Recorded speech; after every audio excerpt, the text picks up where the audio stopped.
Hi everyone, it's Will Rieth here with the Volt podcast at the CUPRAP 2022 conference. I'm joined here with Kelly from Manor College.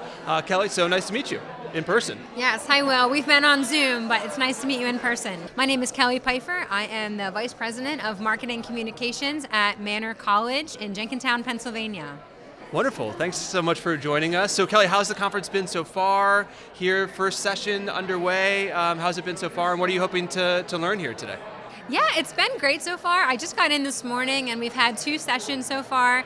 I would say it's been heavy topics, emotional topics, talking about crisis communications, the future of higher ed, but that kind of makes sense with where we've been in the pandemic, and we handle and deal with heavy things. So it's sobering to think about, but it's also good and important for us in our roles to prepare for these things. Yeah, and right before we came on, I learned that Manor College is actually the only Ukrainian-based college in the United States. So speaking of heavy topics, would you mind sharing with the audience a little bit about what that background is and how that's been for you all over the last 3 weeks? Sure, yeah. So Manor College, we are in Jenkintown, Pennsylvania, which is a really big epicenter for Ukrainian Americans.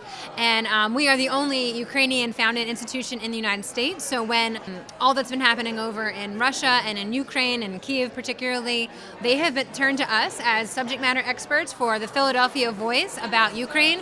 We built a microsite, which was recommended from Mark Weaver's presentation. It hasn't quite been crisis communications, but we're calling it urgent communications.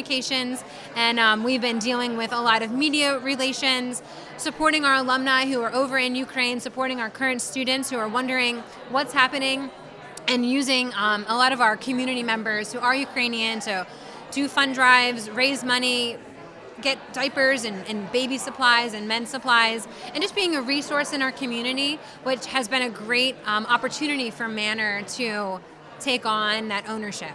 Yeah, what an amazing resource and work that you're doing there, and the life of a marketer, right? You just never know what's going to come down the pike. You have to be able to pivot. So what would you say is the biggest challenge being a marketer in higher education right now? Is it those competing priorities? Is it the demographic cliff?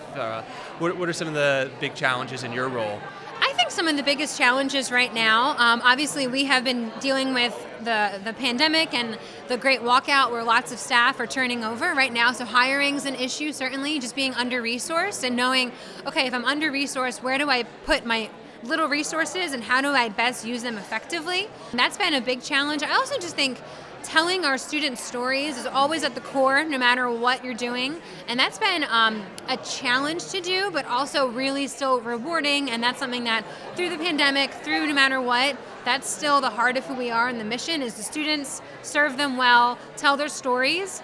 And I like to say iron sharpens iron. So if you tell their stories, more students will come because they want to also be a future story for us. So I think that's a really encouraging thing to think about. Absolutely. So what do you think the future of higher education looks like and the future of higher education marketing looks like? Is it more of those storytelling, long-form stories? What do you think it looks like in the future?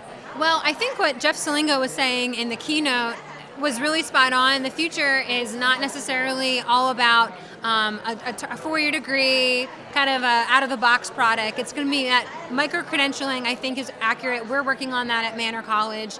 It's going to be about a very individualized personal experience, which I know I represent a small liberal arts college. That's what we're all about. And so naturally, that's kind of my bend for things. But I really think that's the key. How can we get more student support for students? We have a lot of first-generation college students at Manor. I'm really proud to serve that demographic. So what can we do to support them in unique ways?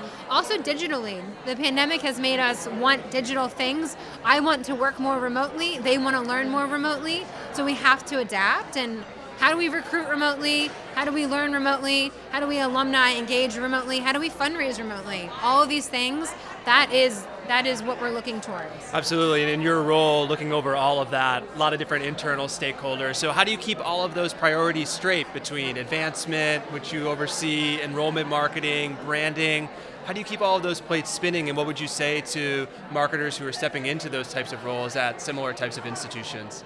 I think having a really great team is number one. So I'm lucky to have a really great team around me. I have a great colleague in marketing communications, and I have a great colleague in advancement who really we delegate and we support each other. Staying organized with different functions and different softwares to help us to-do lists. You have to prioritize, and mission sometimes comes first because that's the revenue driver in, and then advancement comes second because that's, think about where you make your profits and prioritize those things. But it kind of changes based on week to week, I would say. Yeah, absolutely. Well, Kelly, thank you so much for joining the Volt podcast. Great to see you in person.